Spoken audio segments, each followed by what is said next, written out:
Tere, mina olen Palle autoringlusest ja endiselt ma müün kasutatud korralikke autosid. Ja üle hulga aja leidsin võimalust teha ka üks video müügiautost. Antud juhul siis on autoks Mazda 6 ja see on üks hea näide sellistest autodest, mis mulle väga meeldivad, kuna see auto oli, ettevõtte nimi on ju ka autoringlus, et hoiame autod ringluses. Auto oli jäänud hoovi seisma, inimestel oli uus auto juba olemas, ülevaatus oli lõppemas, mitmed pisivead küljes ja tõenäoliselt oleks ta seal võinud veel pikemalt olla ja sellisel juhul ega ta seisukord paremaks ei lähe. Aga kuna kõik antud auto vead olid sellised, mis on mõistlikult lahendatavad, ma ei saa öelda, et lihtsasti kõik lahendatavad, aga lahendatavad ja mul oli huvi seda teha, siis lõpptulemus on äärmiselt hea. Lõpptulemus on täiesti korras auto, mis jääb hea välja, nii seest kui väljast. Puudused likvideeritud ja kõik õnnelikud et inimesed said hoovi ruumi juurde ja mina sain tegelikult ühe väga hea auto, mida oma klientidele pakkuda. Jah, tõepoolest küll selline umbes nädal aega, 10 päeva läks aega selle auto peale kokku, aga täna on ta valmis. Ühesõnaga, tegu on siis Mazda 6 2008 aasta autoga. Läbisõit on tal 323 000 ja ta on Eesti ajalooga auto. Eelmise omaniku sõnul on kõikide hoolduste ajalugu digitaalselt Inchcape'is olemas. Ma ei ole seda ise kontrollinud veel, sellepärast, et on Eesti auto ja läbisõidu ajaloo saan ma ka Maanteeametist ilusti kätte, selles suhtes on asi lihtne. Mina tegin talle ka, mul on siin siuke dokument ka,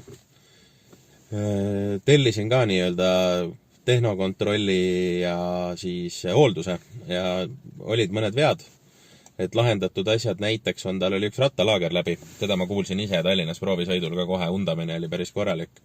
See on vahetatud, see oli tagumine, siis ABS-andur, tal põles ostes ABS-i tuli, ehk siis üks ABS-andur läks vahetusse, siis läks vahetusse tavahooldus, ehk siis õli ja õlifilter, õhufilter, ma ei mäleta, kas oli veel filtreid või mitte, aga need asjad ühesõnaga ma tegin Tartus ja nüüd mis oli huvitav, Mazdadel on see värk, et mul on neid omajagu olnud selle kerega ja Mazdadel kipuvad istmed ajaga muutuma selliseks, kuidas ma ütlen, hakkavad läikima, et koledaks lähevad ja siukseks narmendama hakkavad ka servadest ja nii.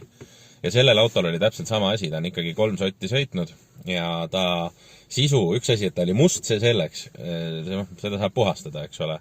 Aga ta esiistmed olid sellised, et ma vaatasin kohe, et kurat, et ma ei tea, kas neid enam saab päästa, et nad on päris kehvas seisus. Ja ühtlasi põles sellel autol ostes vilkus, mitte ei põlenud, hästi oluline, vilkus airbagi tuli. Mazdade puhul airbagi tule vilkumine 90% kordadest on istme all olevad kas mingid kontaktid või siis istme mingid sensor, ma ei tea, kas tal on sensormatt või mitte, või siis istme päägid ja mul on varem seda korduvalt olnud. Päägid, see ei tähenda seda, et päägid väljas oleks olnud, tähendab seda, et tal on mingi ühenduse probleem. Ühesõnaga, ma vahetasin tal ära mõlemad esiistmed ja loomulikult hakkas tööle istmesoendus, mis enne ei töötanud juhiistmel ja koheselt kustus ka see päägi vilkuv tuli, mis oli kindlasti ühenduse pärast. Ehk siis ports pisivigu oli, need on kõik korras ja siis nagu ma ütlesin, on ka põhja all miskit tehtud. Pärast seda käisin ülevaatusel puudusi ei tuvastatud, neid enam polnud, ehk siis ülevaatus on tehtud märtsis. Vaatame siis auto varustust ka ja selle toimimist, mida mulle video peal alati meeldib näidata. Aknad.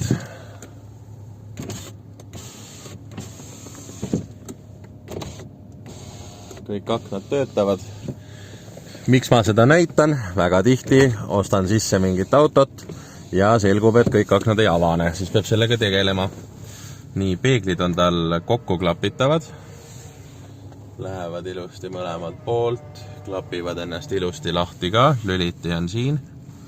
Siis on tal, vaatame, et need peeglid ka liiguvad, et nad on reguleeritavad ja see toimib. Siin on olemas siis isetuvenev peegel valgusanduriga.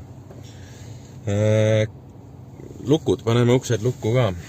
Nii, vaatame. Näitan, et ka kesklukk töötab. Ja siin on ka veel üks lukk taga. Lukud kõik töötavad. Nii, armatuur. Teen uue käivituse. Näitan, et tuled kõik süttivad ja kustuvad. Turvavöö tuli ainult mul jälle hetkel vöö peal, seisan koha peal. Nii, siis on autol 2-tsooniline kliima. Seal on siis võimalik valida eraldi vasakut ja paremat poolt. Siis on istmesoojendused, ostes ei töötanud juhi oma, nüüd on see korras. Siin on lülitid, kõrvalistuja pool samuti. Kliimanupp. Oli üks soojem ilm, nii et ma sain seda kliimat proovida ka lauspäikse käes. Ta töötas väga hästi. Siin on siis roolinupud, siit saab näitan, et muusika ka mängib. Kanali vahetus ja siinpool on siis püsikiiruse hoid ja seda ma näitan proovisõidul. Nii, ma tulin korraga autost välja, ma näitan, see salong sai väga põhjaliku pesu, auruti ja igast asjadega, ta on praegu täiesti 5+ korras. Istmed, nagu ma ütlesin, ma vahetasin, istmed on ka heas korras.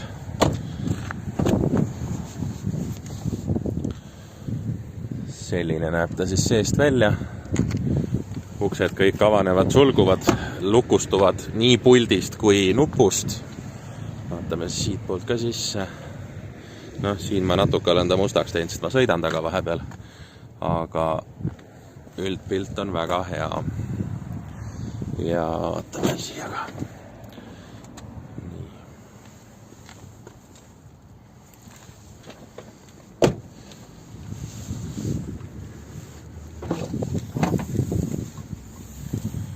Tagaluugi, siia ma soovitan alati vaadata, siin piirkonnas on tihti roostet autodel, sellel ei ole mitte midagi. Aga see on hästi tihti nii-öelda roostes olev koht kasutatud autodel. Kui nüüd otsida kerelt iluvigu, siis ma teen elu lihtsaks, ma näitan need video peal juba ära. Esistangel on paar mingit lakikoorumist. Ei hakanud mina seda tegema, ei näe, et see oleks funktsionaalselt oluline ja silma ka minu arust eriti ei riiva. Öösel sadas veits lund, varsti ma lähen käin pesulast läbi, saab need väljad ka puhtaks lõpuni. Siin on üks kriim. Seda saab kindlasti ise töödeldes paremaks, aga jällegi minu jaoks täiesti ebaoluline.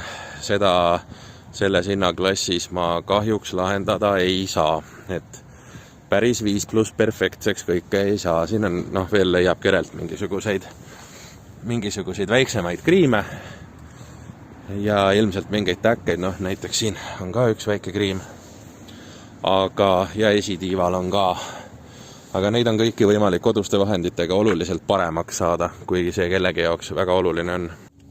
Järgmisena, nagu ikka, lähen proovisõidule. Alustame käsipidurist. Käsipidur on peal. Annan gaasi, jääb kohe seisma. Väga hästi hoiab. Ülevaatusel ka just töötas. Pidurdan korra käsipiduriga. Ja sellega kõik okei. Jätkame video proovisõiduga. Sõidame siin Aage ja Tartu vahel väikse proovitiiru.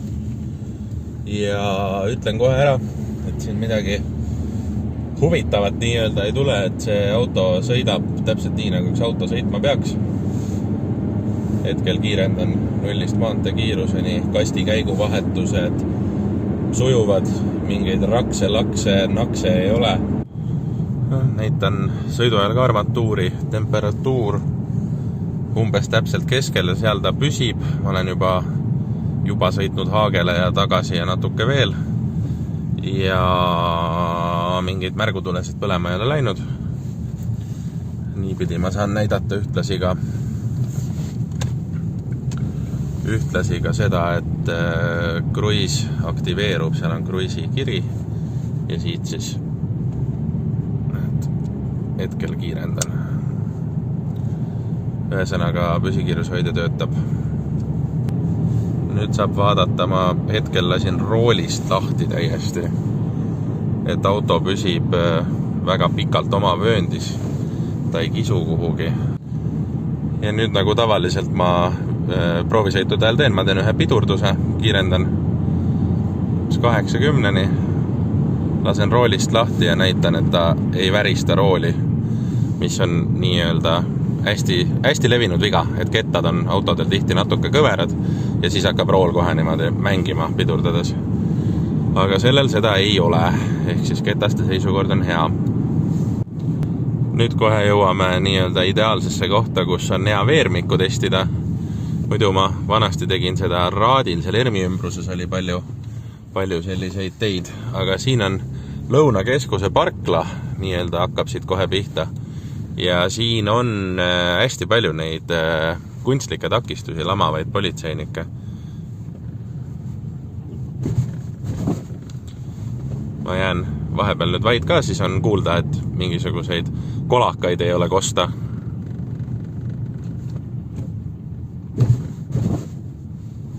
Kõik nii nagu peab. No, ühe korra saab veel. Sellise parajooga üle. Vaikus. Sellega on kõik korras. Nii, mul jäi veel filmimata kapotialune. Kapotialuseid ma ei pese autodel, sellepärast, et inimesed kipuvad pahandama selle peale, et nad ei saa vaadata, mis seisus on ja kas on mingeid lekkeid, et ma nii palju kui siin mootori hääl on igal juhul vaikne ja normaalne, umbes selline, nagu ta olema peab. Nii palju, kui ma siin saan näidata, ma näitan. Ma ei ole tuvastanud, et midagi kuskilt siin jookseks. Ja siin on ka see viimane hoolduse tõend peal. Mootor on muidu 2-liitrine, 108 kilovatti bensiin ja automaatkastiga, nagu ilmselt ma juba olen maininud. Ühesõnaga kokkuvõtteks siis selle auto nii-öelda lõpptulemus on see, mida video pealt näha oli. Auto on korda tehtud, koristatud, pestud, puhastatud, testitud. Ma olen taga nüüdseks ikkagi jõudnud juba sõita ka omajagu. Ja täiesti korras asi. Ehk siis üsna niisugune ruumikas ja mugav automaatkastiga auto ka, eks ole, automaat ongi mugavam. Ja igatepidi autoringluse standarditele vastav asi. Kui huvi on, siis tule Tartusse proovima ja auto müüjaks on autoringlus. Tehingu vormistamine käib koha peal. 10 minutit läheb aega umbes. Maanteeametis tänapäeval enam käima ei pea, dokumendid saadetakse koju. Ja nii ongi. Olete oodatud kõik ja on tulemas loomulikult teisi autosid ka, ilmselt ka mõni video. Jälgige Facebooki või YouTube'i. I told them no, it's from creation. Bam, bam.